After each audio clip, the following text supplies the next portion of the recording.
Warning, this review will be very, very long, and I actually already did this review like 3 or 4 times already in its complete full length, but every time I get through it I notice and I find a few more things that I just want to cover, because I don't want it to be the shallow review that I've seen in the first initial reviews, because I think just you can't cover this unique and so complex and versatile device in under 10 minutes. And I'm not quite sure if I will be able to do this, but I'm definitely trying to do my best here. That's why I will just take a lot more minutes to get this done. But let's get to one thing. First of all, a big thanks to Cyberport for lending me this device to review, and also a little bit of an apology towards Lenovo's German press agency. What I said in my first impressions video about them wasn't so nice, so sorry about that. But I would say let's not waste any more time, and I will make a lot more mistakes during this very, very long video, but that's the way it works.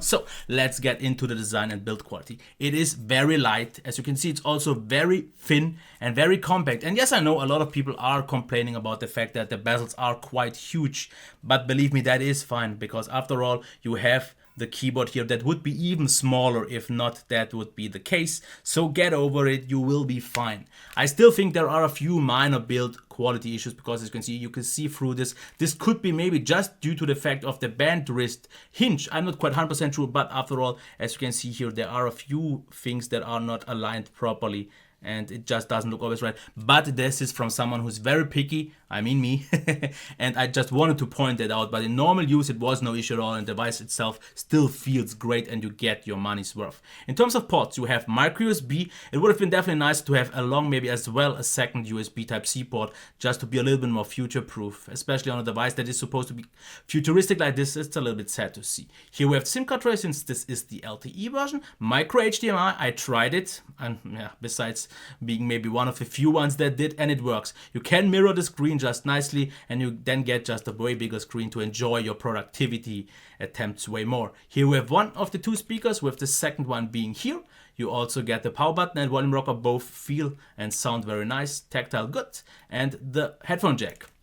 I've already showed this, and you can see this. There is a kind of cutout here to open this device, but since it is so thin, it's not quite that easy, and a few people have said me the same trying this device. So I've said already all I wanted to about the design build quality. It's definitely very, very nice, and it makes a great appearance. No huge issues, so that's why I want to go into the keyboard. And if it would turn on, which it for some reason just okay, yeah, that's because the screen turned off, because it's only on with the screen. And as you can see, in terms of size, it is a little bit cramped, but it works out fine.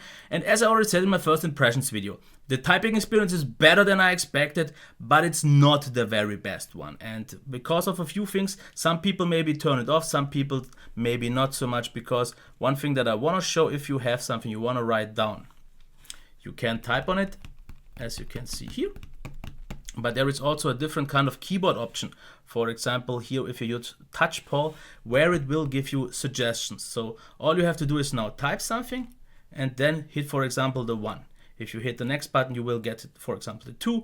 So this makes typing for some people easier, for some people harder. You have to decide on that. I personally use SwiftKit. It worked out quite nice, especially if you use 2 different kinds of languages, but this is just wanted to be pointed out. We have different backlight sorting options. You have more than that, and it's actually bright and easier to see in real life use. You of course get some extra options, like for example turning on and down the volume, turning off the microphone and the brightness and so on. So here we are covered, and the keyboard itself works out fine, but since you don't have any sort of haptic feedback and no real physical keys, it's a little bit harder to get used to it after all. I would say for mid-long typing it's okay, but what I would like to suggest maybe here towards Lenovo, one thing. There is a Lenovo device, I think, that had one big hinge in the middle where you could rotate the screen. And this would, in my opinion, allow to have this surface for the pen, rotate it, and then have a maybe thin, but still, after all, physical keyboard to type on it. Maybe not the nicest and most elegant solution, but it would work out, and it would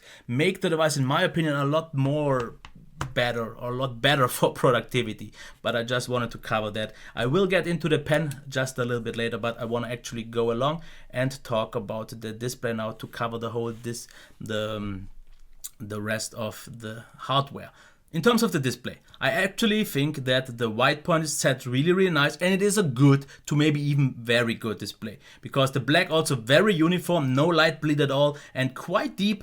It's though the colors that I have to say are maybe not quite what I wanted to, because they sometimes seem a little bit washed out, which you most probably won't even notice, because all the content that I usually watch was fine, since I don't know how it is supposed to look like. But when I watched my own content, like my videos, I just noticed that colors were a little bit pale, a little just off. But as I said, if you watch other people's content, you won't really mind it, you won't really notice it, and then it's actually very, very nicely done, and it is a good display after all, so I wouldn't bother too much about it. I just like to nag. Okay, let's try the sound.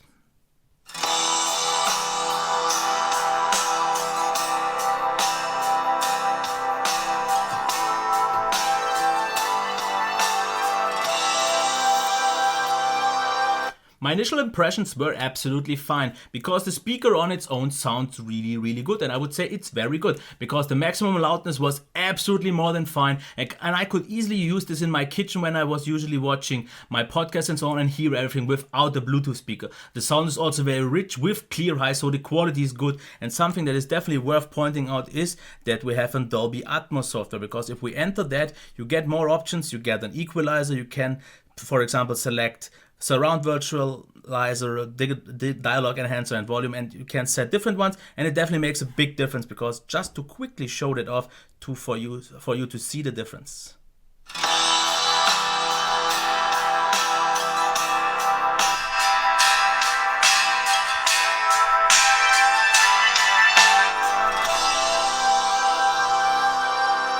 So in terms of speaker, really, really good. I like it. In terms of the headphone jack, I have to say it's good, slightly better than average, because it's loud enough, and you still have the Dolby Atmos software that makes a difference. Maybe not so much as on the speaker here, noticeable, but it makes an impact.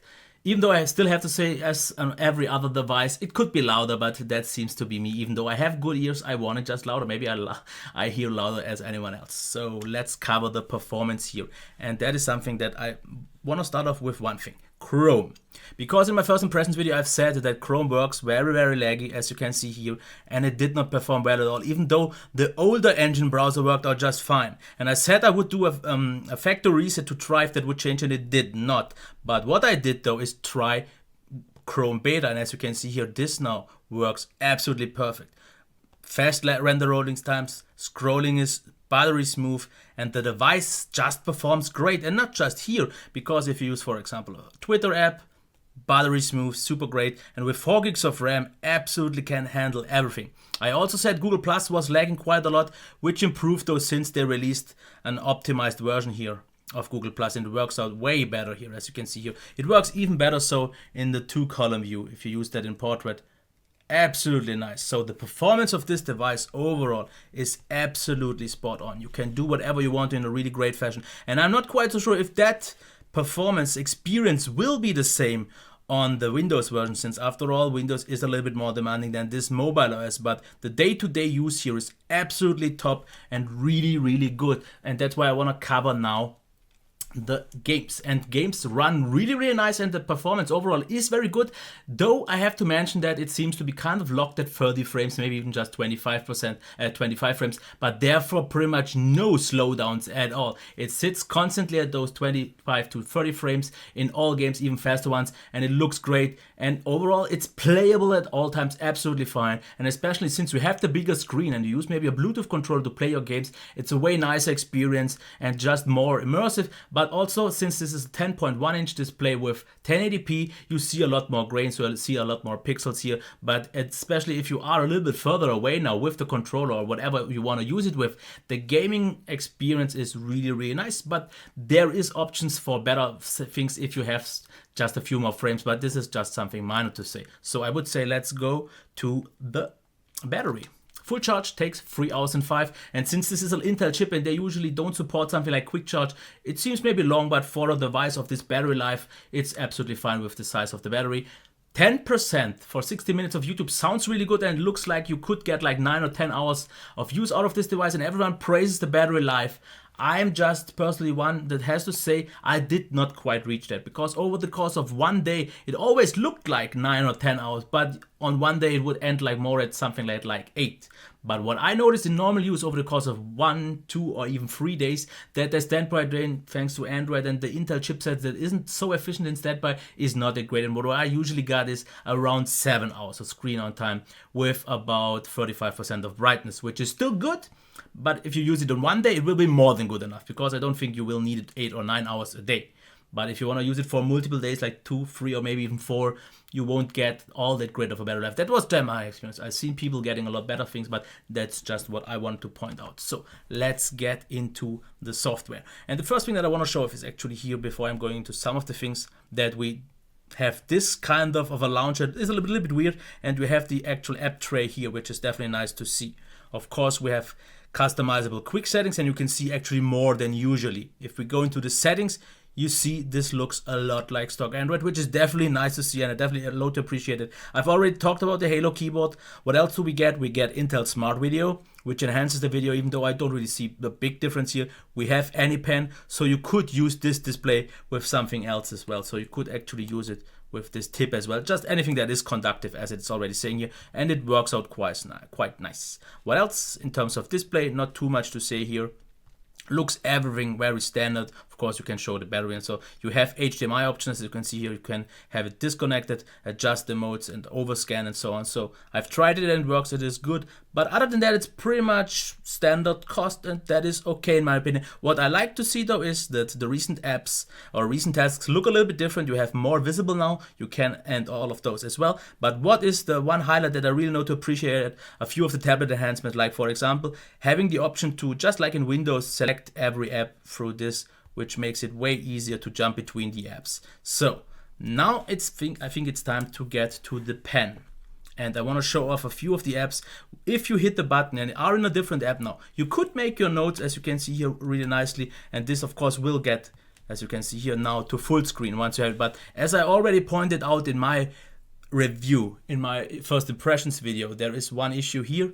And that is just the fact that if you now go back to, for example, as I was in Chrome, you don't have this box anymore. And if you open it once again, it will be a different document. And that is just something that is a little bit sad to see. And let me quickly just go a little bit down with the brightness, because the moire effect of the camera seems to be even more so visible now. So the standard app is not something that I would recommend, because it works just too limited. You don't really have any organizing options, and there is not so much you can do. It works out really nice, and if you go quickly into that, you have, of course, a few different pen sizes. You can change the thickness and the fonts, and we have 2048 pressure levels, even though I personally just see like 2. I see a thin line and I see a thick line. Of course, not on the display, since I have to show it now here. And as you can see here, you have a thin line and you have a thicker line. I don't really see all those pressure points. Maybe it's a little bit more visible on Windows, but that's just what I see. And I just wanted to point that out. So this app is not that great. It's nice that it works on Keep, actually, something that I did not expect, and I did not think about actually trying it until someone actually mentioned it, because you can see here it works. You have here as well different tips, thicknesses, of course, the eraser, and it works out nice. As you can see here, a thinner line and a thicker line. So it works out still okay, but also a little bit limiting since you don't have any text recognition, which is the issue for me on OneNote, because if you try to draw something, it works out really nice, as you can see here, and you have the pressure points and it does recognize it. But I don't have any text recognition from my handwriting, which is just something that I personally would like to see and would make it a lot more versatile. So everyone who has the Windows version should get this. And I was not able to get this done on the Android version for some reason. But it's definitely nice, and you can make your drawings. Of course, here you can move around and here you can use it. So all is good here in this one, but I would like to show you 2 apps. The first one is SmartNote, because if you go into that, what it supports is text recognition, and it works out really, really great. Because let me just try to type something, and if I type something out wrong, as you can see here, this now takes everything and writes it down. But you also get, if you get to write, the option to typeset.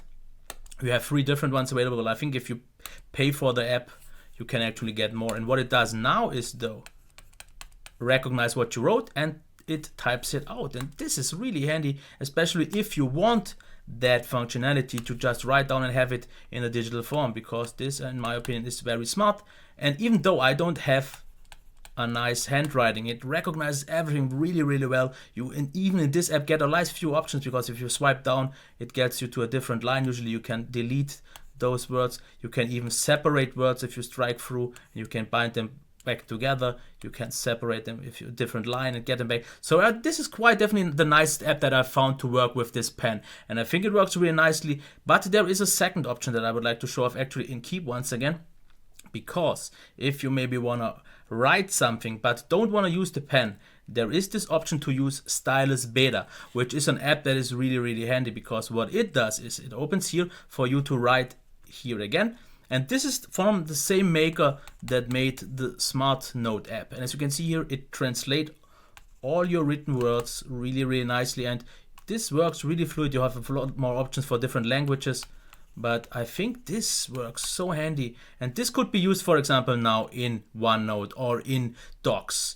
And I think this is a quite nice input method. So definitely really nice to see. I just wanted to point that out, because this keyboard in combination also maybe with Smart Note is so far the best method that I've found on Android. If you can use it with OneNote, you have to tell me, because I think it's a little bit limited, but it's great that we have, of course, the cloud options. Now, let's talk about the last thing here, not to make this unnecessarily long. You can, of course, take out the pen tip, which usually works out quite nice. You can take this one out and now take the ink tip.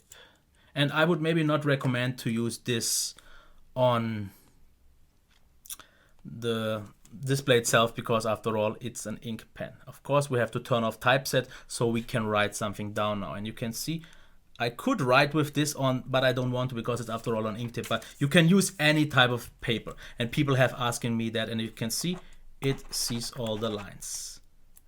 And this is definitely great to see, and it works so nice if you want it in both ways. I personally don't really have such a big need for that option, but what you also get is this. You get this notepad, and now you have it in both terms, and it is pretty much exactly the size as the display, and it can be used in that way. Let me zoom out a little bit so you can maybe see this a little bit better.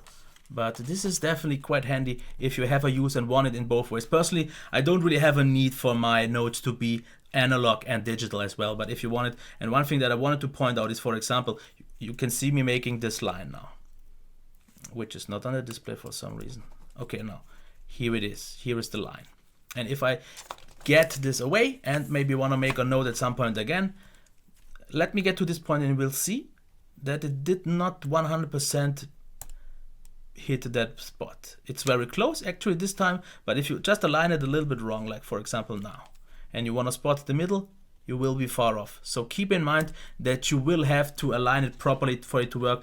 I think it's a nice solution. A few people have been panicking about, because you have to buy this, but I think it's not that expensive. It costs like $10 and you get like 80 sheets of paper, but it works. You could use any sort of paper, but after all, it is kind of thought about to be made with the kind of proprietary version with this pen. I personally don't need it, and I would personally just stick with the normal pen, but I definitely like the option. And maybe if you are someone who can take advantage of that feature as well, it's there. So I think I have covered it, and mostly in terms of software. Like I said, I wanted to make a specific video just for the software, since there is so much to talk about and it's so versatile. But just before I'm going to quit this, actually, let me show art ratio, because a lot of people are not just making like notes and so on, they also maybe want to make some drawings. And as you can see here, I'm not talented at all. So let me try to get this done in a second one. Oh, it's fine. Okay. As you can see here, you can draw. You have different kinds of pens here. Some apps that you can buy have actually different ones, as you can see here on the screen. This is actually wrong. Let's try this. Of course, you don't get the pressure points, which you will get. Okay, this seems to be something different. Okay, as you can see here, it does something. It's some kind of a watery effect. So let's get back to what I know will write. And no, it does not for some reason, but it does with this one. Okay, yeah. Okay, my bad. I had it too white. That was my mistake. So now you can see it does all of that. Of course, if you do this on the screen, it's a lot more delayed and it's not more responsive. You don't get the pressure points. And I personally, like I said, I don't see all of them. I see like thin and I see like thicker. But if you want to draw, this is one of the better apps that I found for art, but you can let me know. I guess on the Windows version there are a lot more versatile ones, and the Windows version, I have to get to that, is a lot more, I would say, capable, but it will be a lot of a slower experience, and I will get into that before I'm going to go into the pros and cons. I think this device, from what I've heard on first impressions videos, on hands-on videos, is that it works better with the Android version, since it seems a little bit more tightly integrated, which kind of is the same. But from what I get from first comments on my first impressions video, people think to see things a little bit different, because they say it's just too limited in terms of the software that you get, and Windows allows you so much more. But I'm not quite sure if those people have actually used this one, because I personally think that the Intel Atom version on Windows 10 will perform quite badly. I'm not quite 100% sure, so if Lenovo maybe wants to send me the Windows version to try that out and compare it, it would be definitely nice. I'm open for that, because I want to know it. Because personally, what I use this device for was usually mostly the casual stuff that I do on most tablets. So I did my media on it, I did my light productivity with it, I used the pen, I tried to use it for the first week. After all, I don't really have a need for it, otherwise I would already have a device with this. I personally just have seen, don't have the nicest handwriting, and the apps are a little bit missing. If that would be different on Windows, I'm not quite so sure, because even though I had used a Windows Surface, I did not use the pen either. So that's something that you have to say. You have to know if this device does what you want it to do, because it's a really, really good Android tablet for consumption media and everything else. This is great. You can type on it, so you can get some light productivity done. You can write some documents and all that. Works maybe better with a Bluetooth keyboard than with this Halo keyboard, but it is there, and I like that it's just always kind of stand position. And it's very versatile, and I will get to that a little bit later. But if Android allows you to do what you want with that, maybe you have to let me know that, or maybe find the proper apps, because I tried like 10 notes apps and 4 like art apps, but in the end nothing felt really right to me, which is not a problem of this device but of Android. And that's why I would like to get to the pros and cons, cover the hardware and software, the pros and cons, everything, to maybe see if I missed something, and then I will maybe get to the value and something on. Okay, thin and light, I've already said that it is absolutely, and the build quality is great, even though it's not maybe perfect. A good display, maybe not quite accurate, and I've usually just noticed that on my content, but otherwise I was absolutely pleased. Very good speakers, very loud. They sound good, very good performance. There's only the Chrome issue that I'm not quite sure why no one has mentioned that. I've had it, and I did a factory reset, and due to that, I was actually forced to this factory reset, because this device today got an update, and there was a blank screen for like 5 minutes, and I did not think something was happening. I thought the device was kind of stuck, but what it actually did was encrypt the device. I broke that off, and then I had to factory reset it. That's why I don't really have all the apps installed anymore that I had, so just to keep that in mind. But the performance did not change. It is very good. Just the normal Chrome worked out a little bit odd. Very good battery life, not quite great in my use, because I've got better battery life on other devices already. I mostly blame the Intel for this, because when it turbo boosts, it just takes up a little bit more too much battery, but 7, 8, sometimes you can get on one day 9 hours is still very good. Stockish software with a few tablet enhancements. I definitely know to appreciate it, because on a kind of laptop device or 2-in-1 on Android, with the enhancement that they did in the taskbar, it definitely makes a difference. Pen feature, after all, it is nice to have something like that. And something that I did not even appreciate well enough, or did not point out, is that this glass here, the matte one, feels so nice if you type on it, because it feels like actual paper, and they got the texture, in my opinion, just right. It feels so much more natural than typing on any sort of glass display, and this is something that a lot of people will appreciate once they have felt this, because it really makes a big difference. Of course, we have the ink tip feature if you want to use it on paper. Not quite so sure. It's definitely very innovative. If it's really useful though, I don't know. You have to tell me that. And versatile, since I've already said that you can use it in the laptop mode, you can use it flat if you want to make your notes and so on. Of course, you have the tent mode, which works actually nice in the kitchen or something like that. You have the media mode, and you have the standard tablet mode that I actually didn't use so much. I actually used it more like a laptop and then did my stuff. So this is nice. Now, we are at already like 23 minutes. Let's get to the possible deal breakers, or maybe minor imperfections. First of all, minor build issues, something you should not really bother about. Me being very picky, I just wanted to point it out, but in normal use it felt just fine, and this is the first batch. I think in the future it will be even better, so these should be out of the way. Slightly washed out colors, not a huge problem, but if you want a more impressive or pleasing screen, this is maybe not quite it. Screen response is actually something that I still had on my con list, but I wanted to show this off. I think the update from today changed this, because usually I had a very hard time getting these switches done, because I had to press very hard, or I had to double or even sometimes 3 times press this. And this with the newest update seems fixed. And this is something absolutely great. I still had this as a bug and a software quirk, but it seems to be gone. That's great, absolutely. The next thing, keyboard experience. It's not the best one after all. If you use a keyboard with maybe Bluetooth connection, it will just be better for long-term typing, but it's good to have it here if you want to type out something quickly. It's still great.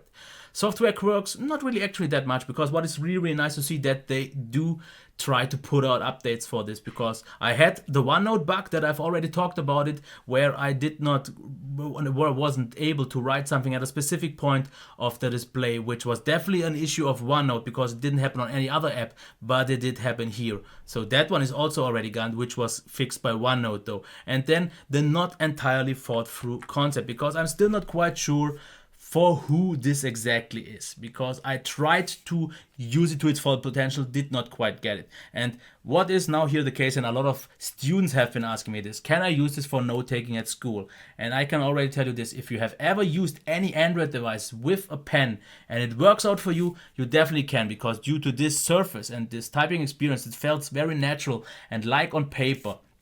It definitely is. But maybe you should also consider maybe the Windows version that just has the more capable apps. Not quite so sure about the performance yet though, but if you want to mostly use it as a just normal Android tablet, it works out really, really good. Absolutely pleasing, and I like that experience with some nice options to have just more. And first of all, when I have seen this device for the very first time in hands-on videos, I thought it's just a stupid idea, because it doesn't have a proper keyboard, which I still think would have been a nicer solution, but they wanted to keep it as thin and futuristic and just unique as possible. And I thought it's a completely useless device, but the more and more I used it, I found some nice useful for it, especially I do a lot of notes for my reviews. And then if I get the proper app with it to work along with the pen, it actually would make sense. And for some reason, therefore, I want this device, even though I just don't need it at the moment. But if you want it for student use, you should just know, or maybe try it somewhere if it works out for you, if you can use it or everything else, because you can take notes on it if you have the proper app. If Windows works out better, just go for the Windows app or the Windows version. This is pretty much all I have to say. So now I want to get to the value.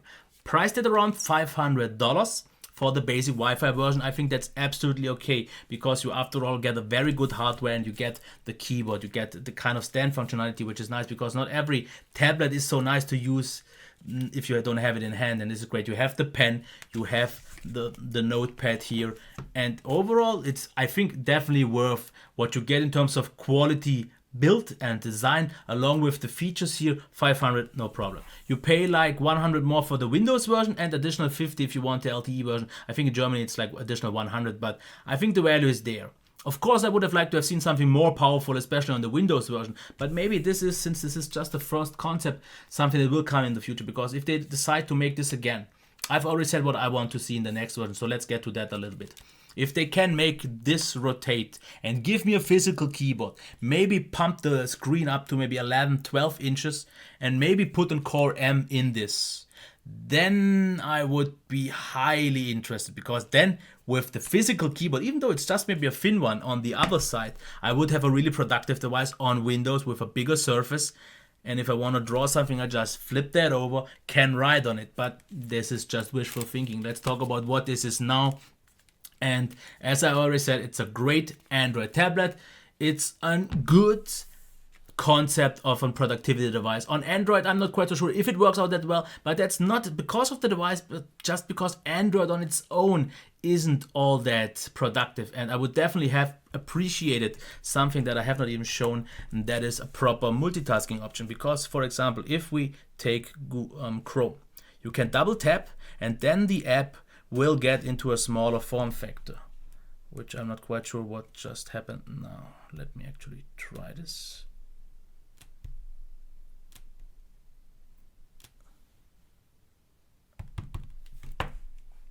Okay, kinda got stuck here with something. Okay, looks like the system had to reset. Okay, now double tap and you will see the app in a smaller form factor.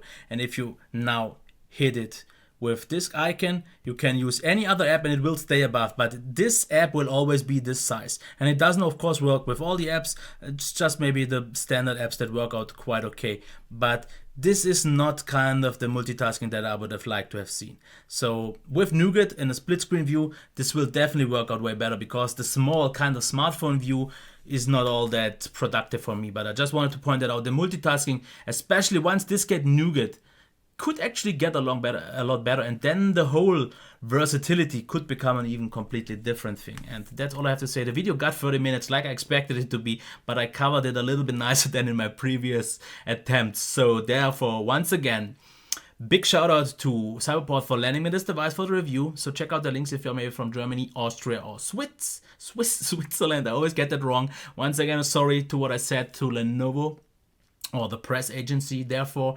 And all I can say, I hope this video was helpful. I tried to cover it as good as possible, and maybe therefore get a like if you want to, maybe a subscription. And if you have any questions, I have used this device, I think a little bit longer than most, and maybe I know therefore a little bit more. But there is a lot of things that I would like to know from you. How do you use it? In what way? What would you like to have seen improved? And all that. Let me know that in the comments. And otherwise, all I can say you is have a nice day. Until next time. Bye.